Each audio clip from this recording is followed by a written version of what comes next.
Hi, this is Jordan Ramirez, and welcome to a brand new episode of Film Talk with Jordan Ramirez.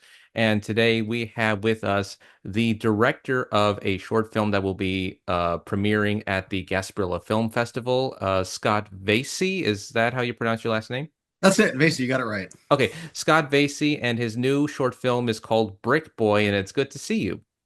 Good to see you as well. It's nice to meet Yeah. you. Yeah, so before we get into it, I want to say I love the trailer for your short film, 30 seconds, very short, very easy to understand.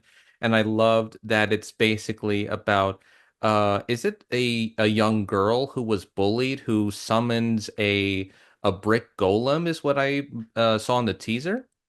That's it. Yeah. So it's pretty much that. It's like 1992, girls being bullied, and she, finds a creative method to try to, get back at her oppressors or whatnot. So that's exactly it. It is amazing, and I love the fact that it feels so practical, like it's from that specific era, and not like too CG heavy, which is what I thought was amazing about this short film. Oh, thank you. Yes, thank you. So, what were your inspiration or influences that made you wanted to direct this short little feature here? Sure. So, I grew up in the 80s and early 90s. The movie set in 1992. The characters are kind of 14, 15, 16 at that age. I was, like 12 at that age to date myself.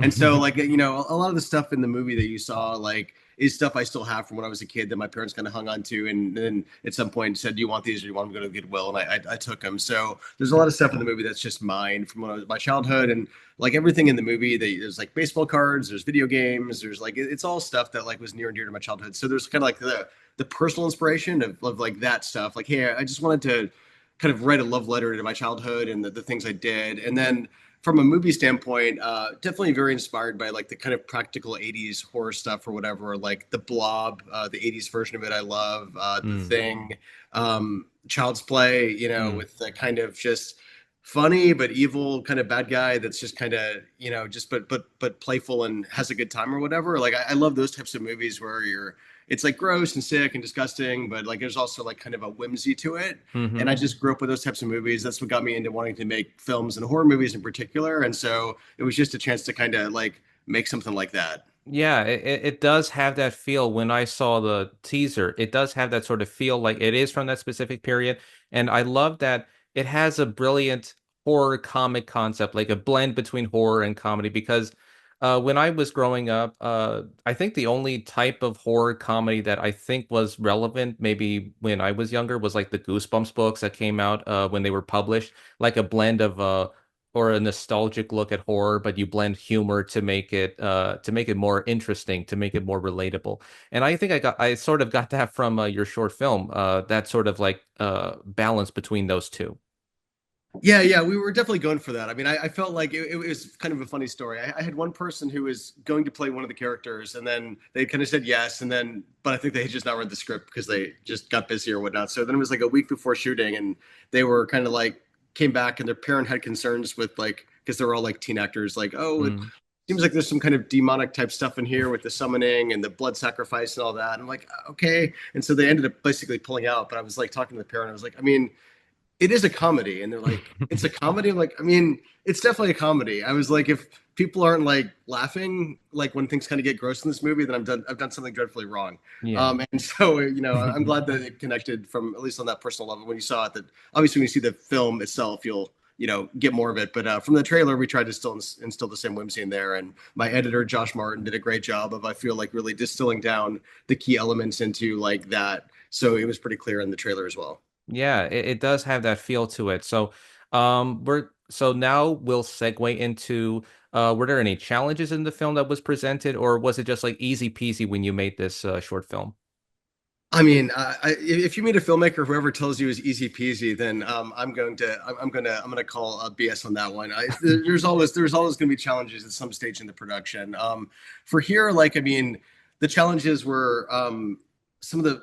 I mean, we shot in. I had to get all the stuff. Like I mean, I had some stuff, but like the production design was the part I kind of took on personally. Is like the thing I was going to kind of own, and I had very specific ideas for how it was going to look, and so like the room where like the bullies happen at the end or whatever, it has like this wood paneling on it, and I tried to find a location that like looked like that, and I couldn't find one. So I Hmm. had to like try to find like wood paneling to recreate it, and it's really really hard to find these days. Like I thought you could get like repro stuff at Lowe's or Home Depot. It doesn't really exist. I had to order from like Hmm. some mantle craft company in Alabama and have it shipped to my house. That was like the most expensive item in the budget, was the wood paneling. And then we Hmm. actually like built, and then we built the set in our house. So like in our living room, like there's like it's like a rectangle, and we put four walls inside those four walls, and with 2x4s, and then we put the paneling on that. So like we literally built like turned our living room into that living room. And it was a project. It took us like a week to kind of get the set ready. Hmm. And so like my kids were all helping out. They're all kind of doing their carpenter work. They have their little hammers and they're running around and doing stuff. And we got it set up, and it was great to have that control over it in the house. Hmm. My wife would have a different opinion on that. But we had a lot of fun shooting in the house. But that was the big challenge, just trying to get like everything together. And then Hmm. secondary challenge was like I'd done quite a number of films before this, but I never really like kind of went for it when it came to like kill scenes. I'd kind of Hmm. like, you're trying to save budget, and those are expensive and hard to do, and you kind of need special people. And so I'd kind of been like, oh, and then there's a pile of blood on the floor, like that type of thing. And this movie, I really needed to like. I decided, hey, I'm gonna go for it. And so I brought in like two people that specialize in killing people on film. Their names like Hillary Warren and Brad Shear, and they're in like Jacksonville. They're great people. I've like the mask behind me. There's like a couple of masks on the wall back there. Like they made those masks for another thing I did, and they're Hmm. just great collaborators. And so they came in from Jacksonville for the day. I didn't realize how long it actually takes to kill people. Like, I mean, Wow. like just the amount of like work it goes into like getting it staged and right. And so like we had a very long day with the kill scenes. And so if I was to do it again, I would budget more time and budget for that, because it was very, very like cutting it close as to whether we were going to do that. And there was one or two shots I kind of wish I'd gotten in the edit, that I didn't get. I mean, enough that we could still feel very confident with the movie. But like if I'd had a little bit more time to breathe, I probably could have done a couple of things differently there. Yeah, I totally understand that. But you mentioned that all you mentioned the masks were done by your collaborators in the film. So I read that the animation was done. How was she able to create this Lego like golem creature? Like how was that process done? Okay, so the masks I mentioned that are back there, those are actually from something else. So like Okay. they didn't do the work for the actual like physical thing. That was like me, my kids, and like Josh Martin and RJ Tao, who like are also on the team or whatever. Like they did that. And so like I mean everything was practical, and like I mean if like you Oh look over in the wow. corner, like you'll see that that's Bricky over there, and he lives over there. Hmm. And sometimes scares me when I forget he's there, and I kind of like see a silhouette. But I mean, it was like we didn't have. I don't like have a team of CGI people sitting around, and even if I did, I don't think I wanted to do that anyways, because like it Hmm. was again a throwback to the '80s type stuff. So Hmm. it was like, what can we do believably with like a little, not a lot of money, but a little money to like feel good about what we're doing here. And so like we just like we have like there's like a full size like mannequin that was like just kind of as a silhouette here or there. We had like a working head that the mouth could move up and down in, so he could kind of like laugh and do things like that. We added the sounds to it, obviously afterwards in post or whatever. Like when we needed his hand, it was like like a kind of like a something went over an arm that we glued a bunch of Legos to, so you could there'd be a human hand in there doing it, and it was pliable enough you could do those types of things. So that was the type of stuff we had to do to make it work. And Hmm. so it's kind of like when you're doing that type of thing, the longer you linger on a shot, the more it looks fake. And so you have to kind of just get from shot to shot. And if you do it kind of fairly quickly and bounce around, then like people's eyes will quite frankly make them think your stuff's better than it is. And Hmm. I've never, I've had people be, oh, I thought that was CGI. I'm like, I don't know why you thought that, but what independent filmmaker has money for a CGI budget? Hmm. But it's I'm very happy with how it turned out. But again, like yeah, if we were to do a feature film, then I'd have more stuff and we'd go deeper into it. But for like a short film, we were able to kind of make do with like those types of parts and pieces. Yeah, I mean it is a really amazing concept, and I loved that you explained it to me. And it does feel like nowadays I feel like there is a part of like my age group that is so ready for a comeback of practical effects, as opposed to like we're so used to CG effects in the 2000s and 2010s decade that it's like we haven't seen that type of effects. Maybe there are some filmmakers who have tried to bring that back, in a few years lately, but I feel like yeah, I think they wanted to see that effects again. It's sort of like I wanted to see that. Yeah, yeah, I think it really is coming back. I mean, when people find out things are practical, they're like, oh, cool, practical, and everybody gets really excited. I feel like when like the VI stuff like hit and people were doing VFX, like I don't know, there was like a thing prequel they made, and when they made Mm. the originally the movie, they made it with all practical effects, and then the studio was like, oh, that looks kind of like cheesy in '80s or whatever, and they stripped it all out and they replaced it with CGI, and as a result, the movie is like kind of soulless and like the CGI Mm. hasn't aged very well, and it's like kind of a bummer. But like I want Mm. to see that version of the movie with the practical effects. But I feel like Mm. nowadays, if that same movie was made, they would 100% feel compelled to do the practicals because that's what the audience would expect at this time. Like, and so whenever I see good practicals, like I'm just excited. Now, usually these days they'll be like slight, mostly practical, like enhanced here or there with a little VFX. I think that's still like fair game or whatever. I just whenever I see like I don't know, just alien tentacles come out and they're very obviously CGI tentacles and there's like nothing like wet and goopy and all that to them. I kind of Mm. wish I had something a little I could put my fingers on. But Mm. yeah, I'm happy to see the resurgence for sure. Yeah, I mean, we've seen a few like not CG, stop motion animated movies that mix a little bit of CG, but they're sort of making a comeback. We've seen a little bit of like movies that try to use a little bit of CG for practical effects, which I think is better because the way I see it is basically use CG less and practical effects more, because that way it'll make the audience more like feel like it's totally believable in this day and age, because I feel like now with the rise of artificial intelligence and AI slop, it's like I feel like I really miss that era when this stuff didn't exist. That's something I really wanted to see more of nowadays. Yeah, yeah, it's and the good thing about it too is like you go back and watch like the original Star Wars movies, right? And like everybody was in like they were all like masked guys, and like and it Mhm. was like models, and so like that stuff's always gonna look good if you do it well. Like it's always gonna look like that.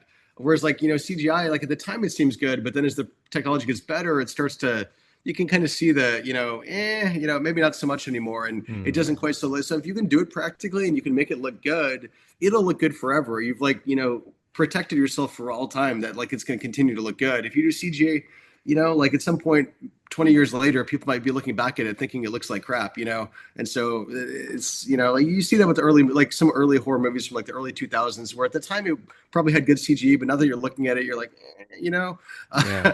like when you watch them. So it's nice. You protect yourself that way. Yeah, I mean, I was raised during that time when those types of movies were coming out, and it was supposed to be a big thing. But I think I heard somebody, I remembered I listened to before he passed away, Gilbert Gottfried. He was paraphrasing or quoting from some Roger Ebert quote saying that when you watch, stop motion animation, it looks phony, but when you see it done on film, it looks great. Now, when you see CG, it looks great, but when you see it on the screen, it looks phony. So I thought it's sort of like I'm at that phase where I'm looking for more of that type of like like backing away from too much CG, because every movie that I've seen for the last maybe 10, 15 years, as you mentioned, CG has not gotten better in either in live action movies or maybe some animated movies that try to do CG, but I feel like I want to see the practical, maybe like practical effects or maybe 2D animation or anything that was like something that would bring it back. But that's something that I love to see more and more people that are sort of trying to get back on that bandwagon. Yeah, right on. Yes. So what do you think that people will take away from this short film that you created? Because I know it's an entertaining movie and it's a fun movie, but what do you think people will take away from this movie from your perspective? I mean, I'm gonna be honest with you. I hope they take away some memories from it. Like, I mean, like it's the type of thing where I mean, I didn't make this movie with like any sort of like deep themes or like Mm. like mysteries of life. It was kind of like I don't know. There's like a lot of like kind of stuff going on right now that like I just feel kind of powerless over or whatnot. And there's a lot of like things happening that are just very unjoyful and stressful and just in our country in general. And it's like I just wanted to just go and like pull away from that, just go with my friends and do something that's just pure joy. And Mm. the movie is just designed to be like joyful and fun and entertaining and just give people like kind of escape for a little bit, to just go live in this goofy little world with this creepy little creature, and like have a good time and laugh, and have that, share that experience together, and then leave and unfortunately go back to some other real shit that's out there. And so it's I think that's what I was going for, is just to be entertaining, and and be unique enough that like 5 years from now somebody might be like, oh, I remember that killer Lego movie, like that was fun, like because I feel like sometimes movies can kind of blend together, as if you like people walking around a creepy house. I like creepy house movies, but like you Mhm. watch five of them in the same like day at a film festival, and you kind of, which one was that? Like, this is like, okay, this is Killer Legos. Like, hopefully at some point people will kind of look back on this and smile and remember that they watched this movie. And so that was kind of the hope, I guess. Yeah, I mean, I like hope movies. I like movies that are I I hate to admit this, but I really miss like the stupid fun movies again. I wish they would come back because some of the movies that have come out recently, they're somewhat too serious or somewhat too focused on this, and they're not focusing on like just, the absurdity of it or just the vagueness of it. And I feel like I feel like maybe I missed that because when I look back on something from maybe the 80s or the 90s, you didn't care about the logic of what goes on in the story. You just went along with it, and that's it. And now a message from Jordan Ramirez for Film Talk with Jordan Ramirez. I want to take a break from this episode to thank my listeners/viewers who watch the videos on my YouTube channel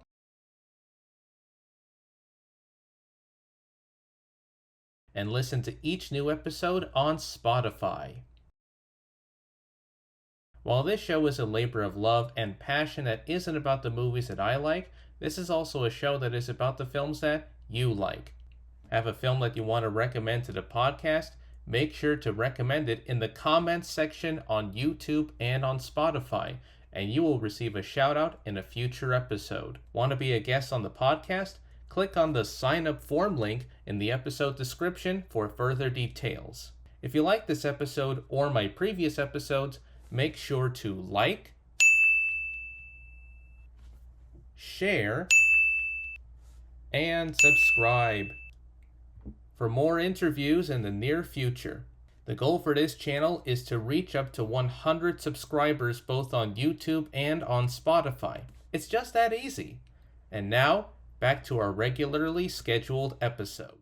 Yeah, it's I feel like there is a balance, at least these days. Like, I feel like with Shudder and some of the streamers, there's like they can kind of get away with doing some stuff that's a little quirkier or whatnot. And like, it's like, I don't know, there's like Sting about a big killer spider. That movie came out and it was like pretty good. And Toxic Avenger came out, like the redo of it, and it was like a lot of practical effects, and again a pretty fringe concept. And honestly, like even the new Final Destination movie like felt like it was designed just to be fun and not to be anything else. And like I enjoyed that movie a lot. But Hmm. then there's like also the very like important, beautiful movies. I mean, like Sinners, which is like a very effective horror movie, but it's like also Hmm. very topical and with a lot of important themes. And like I love that. I mean, I think there's like the good thing about the genre is like you can choose to do whatever you want with it. If you want to be like a serious filmmaker and make a very serious movie and like about serious topics, you can do that in horror, and like maybe more people will see it than if you just did it as a pure drama. But if Hmm. you just want to like have like you know Legos running around killing people, or you want to have like little miniature gnomes like in your yard,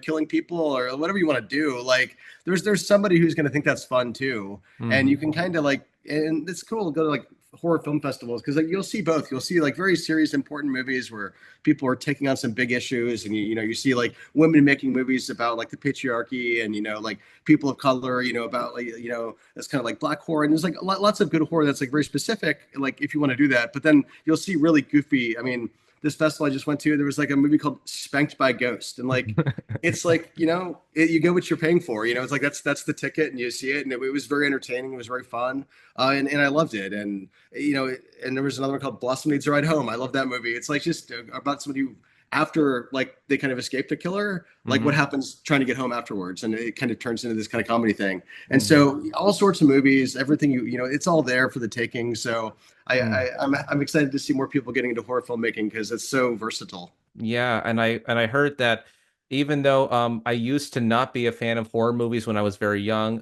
I always thought that some of the things I saw on the screen looked realistic because they did a pretty good job of making stuff that I was scared of look realistic. But I heard that some of the people who made those movies, they actually had fun on those sets. They actually had fun. They didn't really do all this horrible stuff that you saw on the screen. It's just basically they had fun, and it's like it's the most fun, joyous moment that they had on those movie sets, which I thought, gee, I would have loved to have done that, but I guess I didn't. It's you're right about that. I mean, it's all fun. I mean, like don't get me wrong. I mean, there's like the stressful parts here or there, and you have to like usually people that are doing indie horror films, whatever, are producing as well as directing, and so you're like helping organize craft services. Like we had a small crew, so you're doing wearing a lot of hats or whatnot. So at times you're like you have to stop. Wait, what's next? What's most important? But like once you like doing it and the cameras are rolling, like it's all fun. It's like it's a rush. You're on your feet. Everything's happening. But like the day when you kill people, man, that's a fun day because like it's like you go and you like have these effects where like you're killing people and there's like blood flying and like Mm, and then like everyone's like quiet holding your breath because you kind of don't know exactly how it's going to work because it's practical and so you like have an idea of what you think it will look like but you've also you kind of for some of them have like one chance because like if you've got like a table with like baseball cards on it and then there's about to be blood all over it like kind of like once the blood goes on it like that's it and so hmm like you kind of have these moments where you're like oh my gosh, I hope this goes good. You know what I mean? So like when it happens, like and it looks great, you have like first of all, you're just so pleased because it looks good. And then you have this kind of sigh of relief or whatever that like, oh my God, like I got it. You know what I mean? I got the shot. And then everybody just laughs. So like you're like cut and there's like a breath and then everybody just laughs like every time. And then you got to kind of get to like your cast members are all covered in blood and you're like, hey, you're done for the day. And they like wave at you and they leave and go home and presumably take 2 or 3 showers to like stop being bloody at that point. And they're really, really fun days. Cause yeah, it's all kind of the darker parts of the movie. But I guarantee you, like any movie you have with like a really creative kill scene where like somebody's head gets lopped off or they lose their arms one at a time, I guarantee you that scene was surrounded with laughter of people having a good time while it was happening. It's the best part. Yeah, and it is. And I want to thank you for being on the show and of mentioning some of the other horror movies that are out there, like some serious and some really goofy. And I have yet to watch the movie Sinners. I know it just recently got nominated for like 16 Academy Awards, is what I read, which I think is incredible. And I think we do need more of those types of like horror movies because I know horror has gotten a resurgence since I think the late 2010s decade, and almost everybody is in on it. It's on board, and I don't think I ever got to Shudder. I've been hearing about the streaming platform, but is it worth it to go to Shudder or maybe any other streaming platform to watch those types of horror movies? I mean, I'll be honest, like Shudder to me is like one of like the best things that's happened to like horror in a long time. I mean, like you can just go check it out and get like a trial or whatever. I swear, I've never had a movie on Shudder. I'm not paid by Shudder. I'm just a horror fan and a horror filmmaker. But hmm like they're owned by like IFC Films or whatever. And it's like one of their divisions. And mm because they're like have gotten big enough, they do between I think all of them around like 20 movies a year. mm And like The Ugly Stepsister from last year was like one of my favorite movies. There's a movie called The Rule of Jenny Penn. That was one of theirs. I think Dangerous Animals was one of theirs. And mm like they did like they all these movies that like they're all pretty small budgeted movies, but like because they get theatrical releases like a lot of these movies do like you hmm even if they're a short theatrical release like they'll get on there and they'll make it onto like in the theaters so you can go see them and so it's really neat like I feel like these are small movies that like back in the 20 years ago would have been like direct to video type movies mm but because of the fact that there's like deals with studio they have a deal with like AMC and they there's this theater near our house like in Brandon that like you can I don't know these they get these types of movies and so even if it's only there for a week or two if you kind of plan well you can make it over there and check out the movie so I have AMC A list, so I go see a lot of movies. But like every one of these ones that comes out, I pretty much go over there. And so instead of just being stuck to watching on your TV screen, you can see them in the theater. And then of course, like a couple, like maybe a month later, they end up dropping on Shudder, the actual streaming service, and you can watch them there. So mm I'm a huge fan. I think it's great to let some of these smaller independent artists like have a theatrical, even if it's a short theatrical. hmm And then before they ultimately end up in the kind of where they're going to probably get their most views on online. Yeah, I mean, I think nowadays I think I'm more into the independent circuit than I used to with the mainstream circuit. But it's something that I think we need more of. And as you mentioned, a lot of younger independent artists, we need more of them. And I think they're the future of. I hope that cinema can take us to these new realms in horror and other genres. But it's really amazing. So. Before we wrap things up, do you have any future plans of like what's next after this festival and after you screen the short film? Sure. So I mean, we have a couple things coming up. We have like some more, just some more festivals. We're not done with our circuit. We're like over halfway through the festival circuit or whatever, but we've got some more coming up or whatever. Like we're gonna play it. Um, let's see, we're at Panic Fest like in April or whatnot. We're virtual there, so if anyone like wants to see Brick Boy, like you can get a Panic virtual pass and watch the movies there. It's like a really like good festival, and I've heard great things. I've not been there before, but I know other filmmakers that have, and they had a great experience. So I'll be like myself using my pass to get online and watch watch whatever I can over the course of the week or whatnot. So it's if you don't quite make it to a festival, but you want to have that experience, like they're pretty cool. They're collaborative. They usually have little chat rooms you can kind of go check out and chat about movies or whatnot. And so I'll be watching a lot of movies during that week with that one. We're playing at the Fantaspo in Brazil. I cannot make it down for that one, unfortunately, because I'd love to go to Mm, that. But so just a mm, couple more festivals. And then honestly, at some point I'll make another short, probably just because it's fun to make a short, but yeah. probably maybe not quite on the same scale as Brick Boy from a budget standpoint, because Mm. it was like the most expensive movie I've ever made. Oh. But and then we have a Brick Boy feature we want to do. Like we have a script for it, and like I mean, it's funny. Like you make a lot of movies, and I kind of you like to think all your movies are good, and some are going to be better than others, and some are going to be received. But we've been very blessed with Brick Boy to have had like a very strong reaction to it. Like I mean, I made it, and you're making this goofy thing, and it's very specific to you. And you hope other people are going to like it as much as you do, because like we finished it, and I mean I still like smile and laugh every time I watch the movie, and because it's like me on film, like it's like my personality. But then you like go and you kind of never know what's going to happen. Like when you like put it out into the world, and some of my other movies that were me before, like people like them okay, but you get into a couple festivals and not other places. But like Brick Boys like really had a great run, and like we were really kind of hoping to like strike gold and get into like a more prestigious film festival, and like we did get into Sigis this year, which is like like the biggest, like most respected horror film festival in the world or whatnot. And so I got to go to Spain and represent the movie there.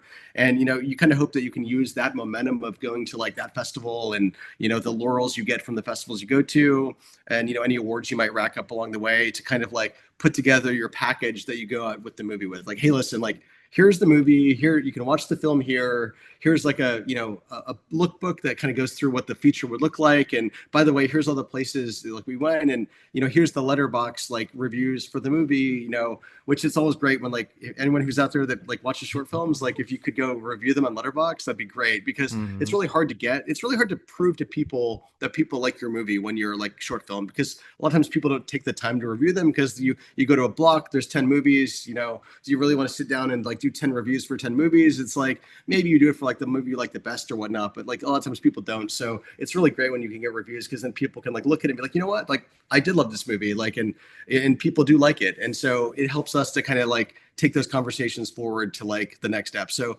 long story short, not short at all, actually, it was long story long.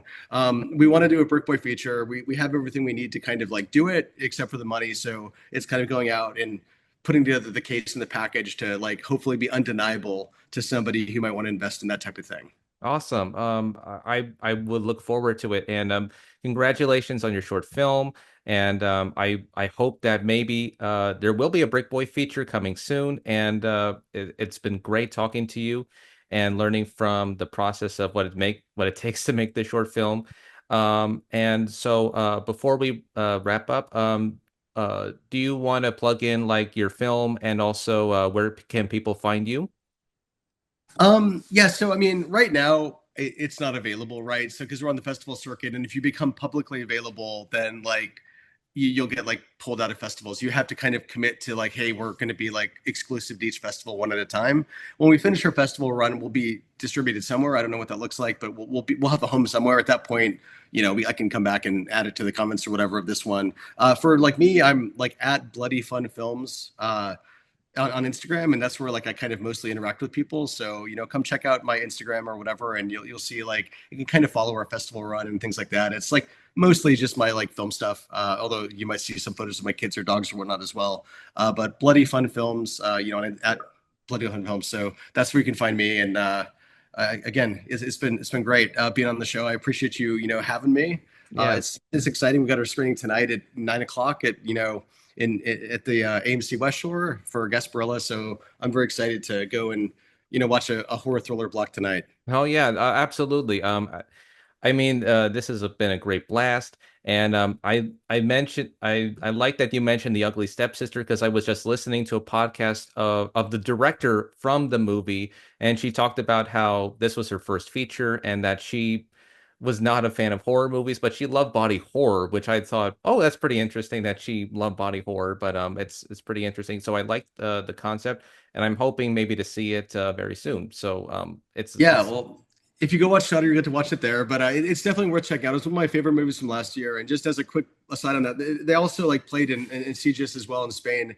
and they had like brilliant like marketing campaign. Like when you kind of went to go into the theater, they gave you like a barf bag that had like the Ugly Stepsister on it because it's like a very very gross movie. So like lots of practical effects, lots of very gross things. So obviously mm, nobody used it, but it was cute. It was like oh barf bag in case you get sick during the movie, and then in the movie, there's something that happens without spoiling, where there's like basically an egg that turns into something gross, and okay. then it's like this little like white egg, and then as you're like watching, and when you leave the theater, they gave out like little pieces of candy that were in the shape of the egg, and they gave everybody one in a little plastic container. So it was like, here you go, have a here's your like egg or whatever. So it was like coming in, they got you with one thing and leaving, and I'm sure these things didn't cost them very much to put together, but like Mm. it kind of got you smiling coming in, and it kind of kept you smiling going out, and I thought it was really brilliant that they had this like marketing campaign to like kind of promote the movie and everything. As it was very fun. So Oh, I wish I could have done. I wish I could have attended a screening of something like that because I don't think I ever see movie theaters doing that anymore. If they still do gimmicks or marketing campaigns. I mean, they don't usually. I mean, AMC, I guess they've got the little like popcorn buckets or whatever, or they give out free posters occasionally. But I mean, because this is like a big film festival and like the theater, like that particular theater holds like 1,400 people, it's like Mm, they kind of treat it a little bit differently. So I think, normally you're not going to bring out like a publicity team with you to the festival to do stuff or whatever. mm, But I think because it's there, like they do, so you get to mm, see other people doing kind of goofy stuff like that too. And it's all fun and enjoyable. Like yeah. the movie Good Boy about like the ghost dog. It was out there, and then like they Mm, set up like a little ghost boy poster over by the outside on the sidewalk area, mm, and then you could like, and then they had like water bowls, and it became like a water station. You could go like your dogs could go drink next to the little good boy from the like the ghost, like from the movie with the ghost that's and that are kind of hunting the dog. And so like they had a little, so you just see this cool stuff that people are doing out there. So if you ever have a chance to make it to like some bigger festivals or whatnot, like you'll have a good time. Obviously, I can just hear from talking to you like your love of like the genre and films or whatnot. So I mean, it's really neat to go and like just be around people that are thinking about this stuff all the time. yeah, it's been great, and I'm starting to like the horror genre even more now that I get to talk to people who know about their stuff. Well, thank you so much, Scott, for being on the podcast, and I hope that maybe we can meet each other soon when your Brick Boy feature does come to light and your other projects. And yeah, we'll talk to you then. Yeah, have a good one. It was nice to meet you, Jordan. Nice to meet you. Bye.